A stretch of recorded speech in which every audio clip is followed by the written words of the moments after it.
सांग ना डाव्या साईडला हे काय होतंय सांग ना बोल ना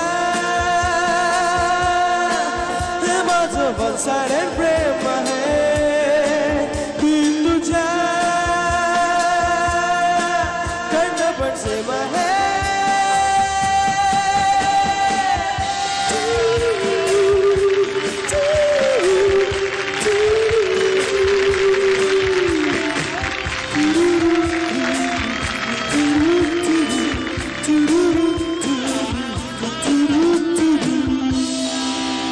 माणसाच्या शरीरातला सगळ्यात ताकदवान स्नायू कुठला असेल मसल कुठला असेल तर तो म्हणे जीभ. आजपर्यंत मला जिभेचा वापर हा उत्कृष्ट चव चाखण्यासाठी आणि जमलं तर थोडंफार गाणं गाण्यासाठी करणं इतपतच माहिती होता. आजकाल नवीन मला एक वापर कळलाय तो म्हणजे लोकांच्या मनातलं खुपतं ते बाहेर काढून इतर लोकांसमोर मांडणं. आणि म्हणूनच ते करण्यासाठी पुन्हा एकदा ह्या वीकेंडला मी अवधूत गुप्ते घेऊन आलो आहे फेअर अँड लव्हली खुपते तिथे गुप्ते. आजही आपल्या मनातल्या खुपणाऱ्या गोष्टी इथे मांडण्यासाठी येणार आहेत प्रत्यक्ष दादासाहेब फाळके आणि सुब्रमण्यम भारती. म्हणजे सांगतो पण त्याआधी बघा गुप्ते का फांडा.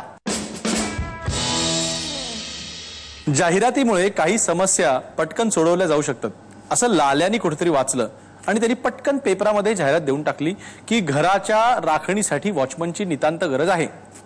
लोक हो चोरही पेपर वाचतात. त्याच दिवशी रात्री लाल्याच्या घरी चोरी झाली. अपेश है लाल्या स्टाईल स्पेशल शेर. सूर्य कुणाला झाकत नाही डोंगर कुणाला वाकत नाही. मित्रा मराठी असल्याचा अभिमान बाळग. मराठी माणूस बायको सोडून कुणालाही घाबरत नाही. अनुपनी आपली बाबा आदमच्या जमान्यातली एक सायकल बाहेर काढून थेट दुरुस्तीसाठी एका सायकलवाल्याकडे नेली. सायकलवाल्याने सायकल दाखवल्यानंतर सायकलवाला म्हणाला मित्रा या सायकलचं काय होऊ शकत नाही. अनुप म्हणाला अरे नाही बघ बघ जरा बघ काहीतरी कर.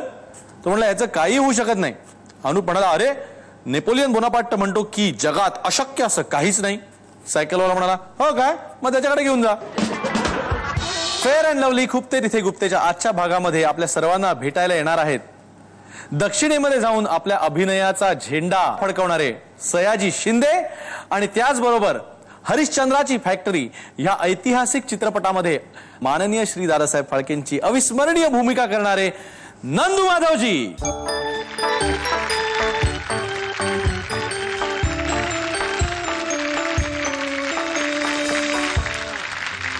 आणि नंदूजी आपण दोघं जण मिळून स्वागत करूया तुमच्या लाडक्या मित्राचं सयाजी शिंदेंचं.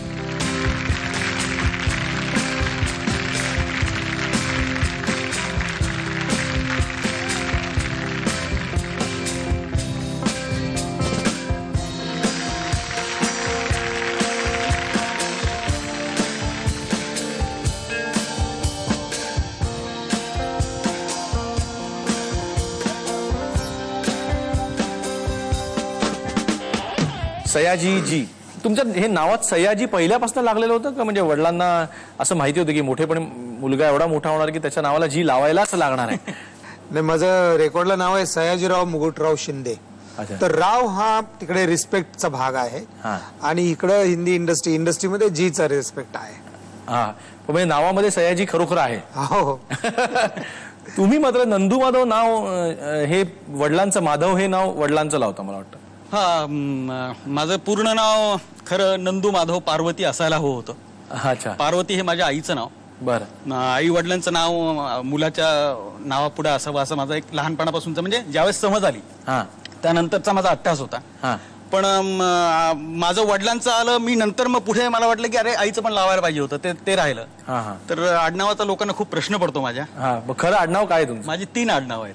अरे परत आडनाव 3 आहेत. बरं कांबळे कुलकर्णी आणि कोळसे पाटील. आता ह्या महाराष्ट्रामध्ये कुठल्या आडनावानं जगावं ते काय अजून निश्चित होत नाही म्हणून सध्या पुरतं नंदू माधव आहे. सयाजी अभिनेता बनायचं हे लहानपणी ठरवलेलं होतं का काही वेगळं स्वप्न होतं? पोट कसं भरायचं एवढंच प्रश्न होता तेव्हा. काय बनायचं असं काय ठरवलं नव्हतं. नोकरी लागायची.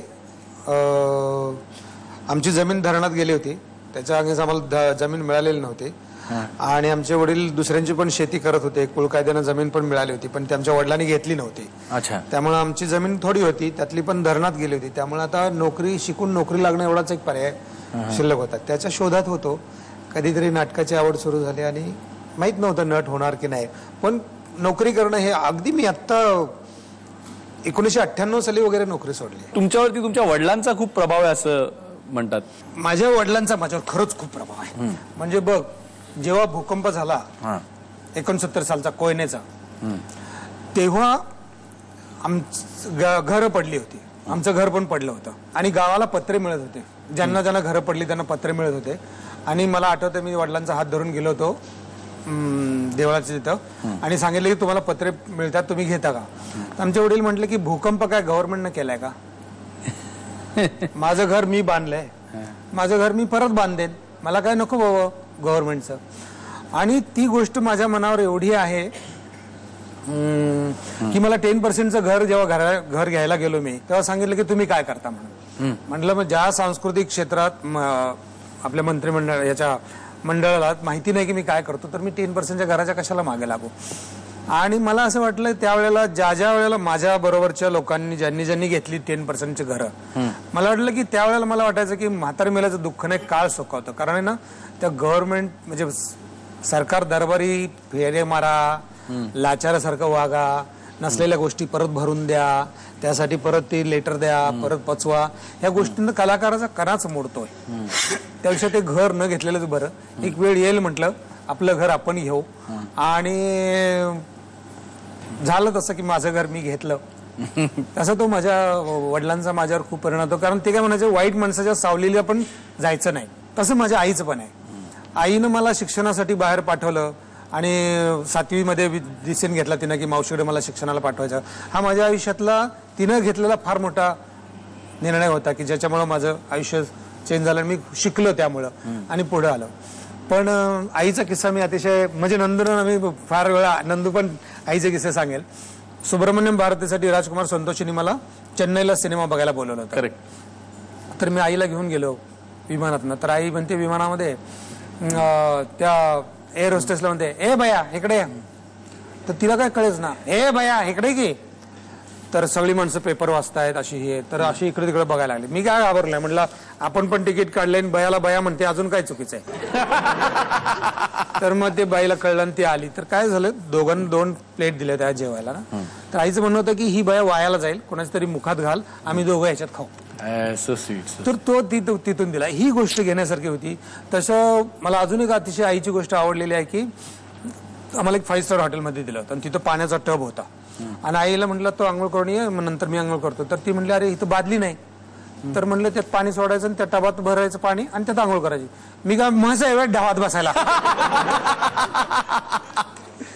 तर आणि एवढं 6 बादल्या कशाला, एका बादलीत आंघोळ होती तर एवढा ढव कशाला व्हायला घालते पाण्याचं. तर म्हणलं यार ही गंमत नाहीये, ही फार सिरियस गोष्ट आहे की ती एवढं पाणी कशाला व्हायला घालवायचं. ही 5 स्टार हॉटेलमध्ये माझ्या आईनं बादली आणायला लावली आणि तो मगानं आंघोळ तिथं केली.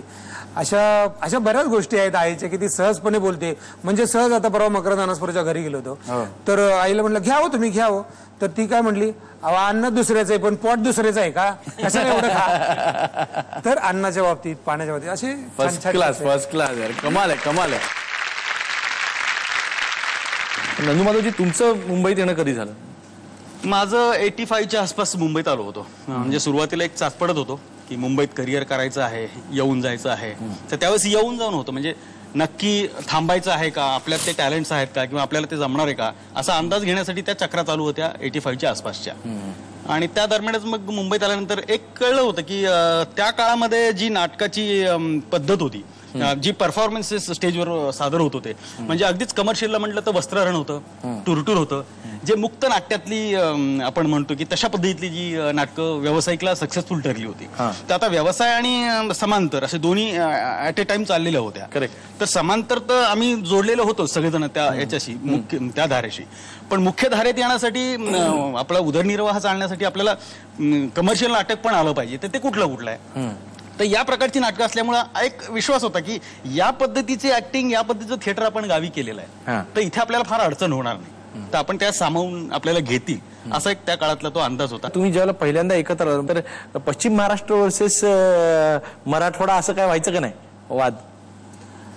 वैचारिक दृष्ट्या आम्ही जरा बरे आहोत. टोळ्यांचं राज्य येऊ नये, टोळ्यांनी जगू नये याच्यावर आमचा विश्वास आहे. त्यामुळे आम्ही माणूस म्हणून एकमेकाकडे बघितलं. मला कधी याची स्टोरी माहित नव्हती, याचं आडनाव माहित नव्हतं, मला कधी विचारायची गरज पडली नव्हती. आमच्या कुठल्याही मित्रांना मी त्याला विचारत नाही तू कुठल्या जातीचा आहेस, कुठून आलायस आणि काय करतोय. तो माणूस आवडला, काम चांगलं करतो, मैत्री झाली, दॅट्स इट. नाही पण तुमच्या भाषेत देखील अजून सातारी लहेजा थोडासा आहेच, नाही म्हणलं तरी. नाही, तो माझा जगण्याचाच भाग आहे ना.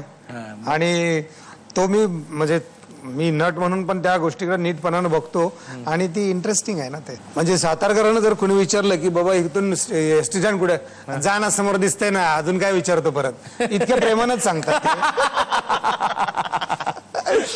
नंदूमाधवजी, गावाकडे काम करताना मुली मिळणं फार अवघड असतं म्हणे, आणि मग तुम्ही कसं काय मॅनेज करायचं त्यावेळेला? आम्हाला आधी तिच्या भावाची दोस्ती करावं लागायची. दुर्दैव होतं. यार बाबा तुझ्या बहिणीला सांगशील का, म्हणजे आपला भावाचाच मित्र आहे म्हणजे हा योग्य आहे. किंवा तिच्या आईची ओळख काढून किंवा वडिलांची ओळख काढून अगदी, म्हणजे आम्ही नंतर तर असं झालं होतं आम्हाला की आम्ही आमचं लॉ कॉलेज होतं ना, तर लॉ कॉलेज सकाळी आमचं 7 ते 10 होतं आणि त्याच कॉलेजमध्ये 10 नंतर महिला कॉलेज चालायचं. त्यामुळे आमची उपस्थिती महिला कॉलेजला असायची. आणि आमचा उद्योग काय, तिला विचारूया हिला विचारूया, ती बघ ती सेम दिसते आपल्या कॅरेक्टर सारखी. डिसोजाची पाहिजे होती ना, तर ते केस पण तिने कापलेले. म्हणजे कारण की केस कापणार का, परत ती तशी वागणार का, तसे कपडे घालणार का, हे मुद्दे असायचे ना. की नुसती डिसोजा एक कॅरेक्टर आहे, तर सर्वसामान्य कुठली मुलगी मी नाही बाबा केस कापणार किंवा मी तसे पॅन्ट आणि हे घालून नाही मी स्टेजवर येणार, अशा सुद्धा हे अडचणी यायच्या. असे खूप किस्से आमचे घडले आहेत. एकदम इंटरेस्टिंग गप्पा होत आहेत आणि अनेक गोष्टींबद्दल आपल्याला कळतंय काय काय, अजून काही आपल्याला आतमधल्या गोष्टी काढता येतात का बघूया. पण